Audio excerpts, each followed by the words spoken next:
নমস্কার বন্ধুরা, রোশনাই সিরিয়ালের আগামী পর্বে দেখানো হবে আরণ্যক রোশনাইয়ের বাবাকে হসপিটালে পোস্টমর্টেম করার জন্য রেখে রোশনাইকে বাড়িতে নিয়ে আসে। রোশনাই প্রথমে আসতে চায়নি, কিন্তু জেঠুমনি ছোট আর আরণ্যকের অনুরোধে আরণ্যকদের বাড়িতে আসে। গরিমা রোশনাইকে দেখে চরম অশান্তি শুরু করে। আরণ্যকের বাবা, মা, জাহ্নবী, রাজা, এমনকি ঠাম্মিও রোশনাইয়ের এই দুঃসময়ের সময় তার সাথে চরম অসভ্যতামি শুরু করে।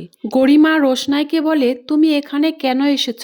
আমার জীবনটাকে একেবারে ছাড়খাড় করে দিতে এসেছ? নীলাঞ্জ গরিমাকে বলে, তোমার যদি আরণ্যকের সাথে না পোষায় তাহলে তুমি এই সম্পর্ক থেকে বেরিয়ে এসো। আরণ্যকের বাবা বলে, আপনি কেমন বাবা? নিজের মেয়েকে বলছেন তার সংসার ভেঙে বেরিয়ে আসতে? আপনি আপনার মেয়ের ভালো চান না?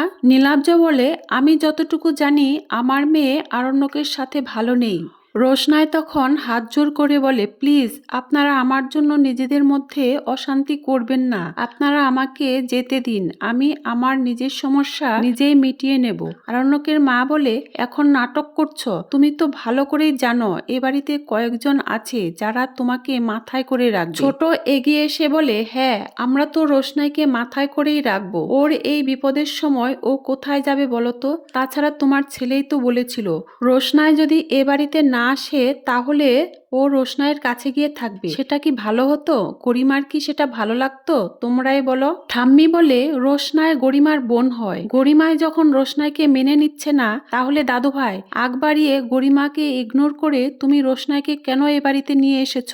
এটা তোমার ঠিক হয়নি। আরণ্যক বলে, সুরঙ্গমা আন্টি রোশনাইকে মেয়ে বলে স্বীকার না করে ওকে প্রাণে মেরে ফেলার চেষ্টা করলো, আর আমার বাবা ওই সুরঙ্গমা আন্টির লয়ার হয়ে মিথ্যে সাক্ষী জোগাড় করে সুরঙ্গমা আন্টির পক্ষে লড়াই করলো, আর গুন্ডারা রোশনাইয়ের বাবাকে প্রাণে মেরে ফেললো। তোমার কাছে কোনটা ঠিক মনে হচ্ছে ঠাম্মি, বলো? আরণ্যকের বাবা বলে, তাহলে ওই মেয়েটা বাড়িতেই থাকবে তাই তো? আমাদের কথার কোনো দাম নেই তাই না? আরণ্যক বলে, হ্যাঁ রোশনাই এ বাড়িতেই থাকবে, যতদিন না পর্যন্ত নর্মাল জীবনে ফিরে আসবে ততদিন এ বাড়িতেই থাকবে। রাজা বলে, বাদশাহ তুই একবারও গরিমার কথা ভাবলি না? জাহ্নবী বলে, বাদশাহ তুমি তো কখনো গরিমার জন্য এভাবে ফাইট করনি। আরণ্যক বলে, আমি যা বলছি তাই হবে, হয় রোশনাই এ বাড়িতে থাকবে নয়তো আমি রোশনাইয়ের সাথে এ বাড়ি ছেড়ে চলে যাব। আরণ্যক বড়মাকে বলে, বড়মা যাও রোশনাইকে কিছু খেতে দাও, ও সারাদিন কিছু খায়নি। বড়মা রোশনাইয়ের কাছে গিয়ে মাথায় হাত বুলিয়ে বলে, কাঁদিস নে মা, তোর বাবা মরে গেছে তো কি হয়েছে, আমরা সব সময় তোর পাশে থাকবো। নীলাঞ্জ বলে, কে বলেছে রোশনাইয়ের মা নেই? রোশনাইয়ের মা আছে, তবে আমি ঠাকুরের কাছে প্রার্থনা করি এমন মা যেন কোনো সন্তানের না হয়। এরপর ঠাকুমা বলে, রোশনাই আগে যে ঘরে ছিল ওকে সেই ঘরে নিয়ে যাও। আরণ্যকের মা রোশনাইকে খোঁচা মেরে বলে, যাও ওর জন্য একটা মন্দির বানিয়ে ওকে মন্দিরে রেখে পুজো করো। এরপর দুঃখী রোশনাই বড়মার সাথে যেতে নিলে গরিমা তেরে রোশনাইয়ের কাছে যায় আর রোশনাইকে জোরে ধাক্কা দিয়ে বলে, তোমার জন্য আমার জীবনটা একেবারে ধ্বংস হয়ে গেল। রোশনাই সাথে সাথে পড়ে গিয়ে অজ্ঞান হয়ে যায়। আরণ্যক রেগে বলে, গরিমা তুমি এটা কি করলে? গরিমা বলে, আমি যা করেছি ঠিকই করেছি, ও এটাই রিজার্ভ করে। আর দেখো আমি ওকে একটু ট্রাস্ট করতে না করতেই কেমন নাটক করছে। আরণ্যক রোশনাইয়ের কাছে ছুটে গিয়ে রোশনাইকে জ্ঞান ফেরানোর চেষ্টা করে। গরিমা রোশনাইকে ধাক্কা দিয়ে ফেলে যেন আরণ্যককে রোশনাইয়ের আরো কাছের করে দিল। আরণ্যক রোশনাইকে ডাকতে থাকে। জাহ্নবী বলে, বাদশাহ বলো তো এই নাটকগুলো এই বাড়িতে আর কতদিন চলবে? আরণ্যক বলে, মেম সাহেব তুমি ভাবলে কি করে আমি তোমার প্রশ্নের উত্তর দেব? আর তোমরা কি করে ভুলে গেলে এই বাড়িতে দাদু, জেঠুমনি, বড় মা, ছোট, আমরা সবাই রোশনাইকে ভালোবাসি, তাই আমরা যতদিন চাইবো রোশনাই এ বাড়িতে থাকবে, রোশনাই ততদিন এ বাড়িতেই থাকবে।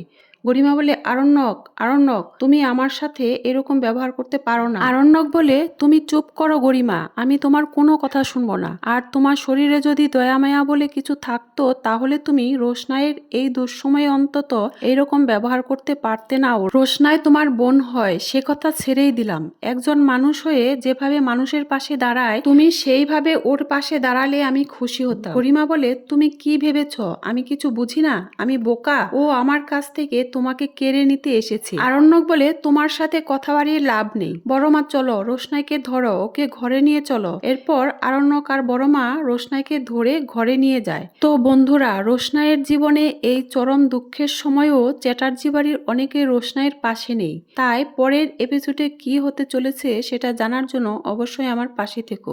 ধন্যবাদ সবাইকে।